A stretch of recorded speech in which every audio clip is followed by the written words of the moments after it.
Nous allons faire le tour des preuves de réchauffement climatique que 97% des scientifiques du monde attribuent aux activités humaines. Depuis le début de l'ère industrielle, en 1860, la température moyenne de la Terre n'a cessé d'augmenter. Actuellement, il est près de 15 degrés. Il est passé de 13,6 à 14,5 degrés en 2014. La température moyenne a donc augmenté de 0,425 degrés depuis le début de l'ère industrielle. Vous allez me dire, bah là, c'est même pas 1 degré.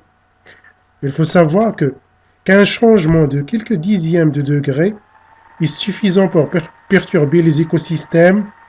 De plus, cette température est beaucoup plus importante dans certaines parties du globe, comme l'Arctique. Il a augmenté de plus de 1,5 degré depuis le début de l'ère industrielle. Ceci a été suffisant pour engendrer une diminution de la banquise arctique qui a perdu 30% de sa superficie depuis 1979. Elle risque de perdre la totalité de sa superficie d'ici 2060. Le détroit de Bering deviendra navigable bien avant cette date. Et ça risque aussi d'avoir des conséquences très importantes pour le globe terrestre entier. Qu'est-ce qui provoque le réchauffement climatique? Une partie des rayonnements solaires que reçoit la planète traverse l'atmosphère. Une partie est directement absorbée par le sol et le reste est réfléchi.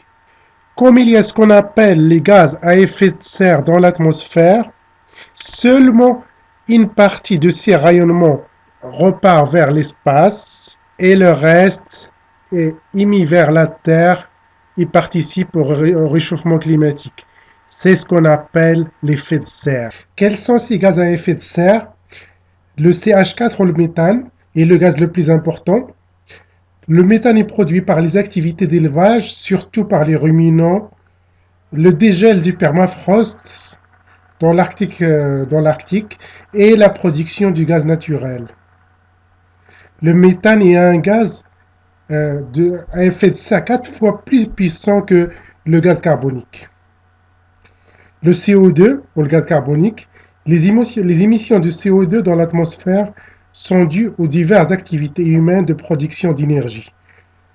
L'augmentation des teneurs de CO2 dans l'atmosphère est exponentielle depuis le début de l'ère industrielle. En un siècle et demi, ils ont augmenté de 40%.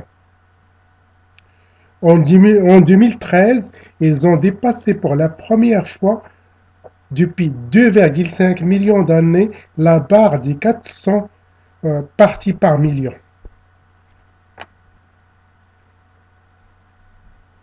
Ouais, mais est-ce qu'il y a des preuves que c'est l'augmentation du gaz carbonique dans l'atmosphère qui engendre le réchauffement climatique? Les tendances des deux phénomènes sont pratiquement similaires. De plus, 9 des années les plus chaudes jamais enregistrées se situent après l'année 2000. Et 2015, même s'il n'est pas encore fini, est en phase de devenir l'année la plus chaude jamais enregistrée. Quels sont les principaux responsables de ces émissions de CO2 ou de gaz carbonique? La quantité émise actuellement est de 35 milliards de tonnes en 2014. Les principaux pays qui émettent le CO2 sont la Chine au premier rang, les États-Unis, puis l'Union européenne, puis l'Inde, la Russie et le Japon, c'est-à-dire les principaux pays industrialisés. Quelles sont les conséquences de ce réchauffement pour le futur? En 2012, la température moyenne du globe a déjà augmenté de plus de 0,85 degrés. D'après les estimations du GIEC, le groupe international d'études du climat qui regroupe plus de 2000 chercheurs à travers le monde, cette augmentation pourra atteindre plus de 4 degrés en 2100 et même pour certains scénarios, plus de 6 degrés. On estime que au-delà de 2 degrés, il ne sera plus possible de maintenir la température du globe. La machine climatique va s'emballer de façon incontrôlable et à plus de 4 degrés, c'est la survie de l'espèce humaine qui sera menacée. Une des conséquences est l'augmentation du niveau des mers. Il y a déjà augmentation de 20 cm depuis 150 ans. Et l'augmentation atteint actuellement plus de 0,33 cm par an et continue à croître. On estime qu'il atteindra 60 cm en 2100 et pour certains scénarios plus de 500 cm, ce qui est largement suffisant pour inonder de larges zones côtières et même certaines grandes villes côtières à travers le monde. Le Bangladesh, les îles du Pacifique, l'Afrique de l'Ouest, la Floride et d'autres zones seront menacées. L'argument des sceptiques au réchauffement climatique est oui, il y a toujours eu de grandes variations de température et même de CO2 dans le passé, et même parfois beaucoup plus importantes qu'actuellement. Donc il n'y a pas de danger, puisque la nature a toujours fait la même chose et il s'en est toujours établi. Voyons ce qu'il en est vraiment. Effectivement, si on prend l'exemple des 500 000 dernières années, la planète a traversé en alternance des périodes glaciaires froides et des périodes interglaciaires plus chaudes.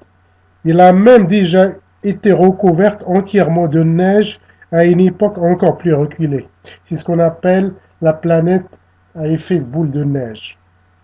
Mais pourquoi faut-il donc s'inquiéter? On constate deux choses. Ces variations de température sont lentes et se déroulent sur des milliers d'années. Une petite variation de température de moins de 10 degrés se fait pour passer d'une ère glaciaire à une ère interglaciaire. L'augmentation de température des 8000 dernières années a engendré une augmentation du niveau des océans de plus de 120 mètres. Donc nous, on risque de produire la même chose, mais seulement en 200 ans. Donc il y a un grand danger, non pas pour la planète est capable de se remettre, et elle a déjà traversé des périodes plus pires, mais pour nous, les humains et les autres espèces qui n'auront pas le temps de s'adapter à un changement aussi brusque. Une autre conséquence qu'on constate déjà est l'augmentation des catastrophes naturelles. Nombre de cyclones, d'ouragans est déjà multiplié par 4 depuis les années 1950. Les canicules vont devenir de plus en plus fréquentes pendant l'été, dans l'hémisphère nord. La fréquence des pluies et leur abondance sont déjà de plus en plus importantes dans certaines zones du globe et les sécheresses plus abondantes dans d'autres. En bref, les zones humides vont devenir encore plus humides et les zones secs vont devenir encore plus secs. Avec une augmentation moyenne de plus de 4 degrés, c'est le scénario catastrophique qui risque de se réaliser. Le désert va s'étendre dans de larges zones vers le sud. Les grandes forêts comme l'Amazonie risquent de devenir des zones arides, avec des conséquences inimaginables pour la Terre. Les maladies qui jusqu'à présent étaient limitées aux zones tropicales vont suivre leurs vecteurs, les moustiques et les autres vecteurs, et se propager vers le nord. En conclusion, la Terre est notre maison. Imaginez que vous avez des invités dans votre maison qui fument. À un moment, vous allez être tenté d'ouvrir la fenêtre. C'est la même chose pour la Terre. Sauf qu'il y a 7 milliards d'invités qui fument, il est impossible d'ouvrir la fenêtre. Merci de votre attention. Si vous avez aimé cette vidéo, n'hésitez pas à partager et à laisser vos commentaires. Et à bientôt. Merci et à la prochaine.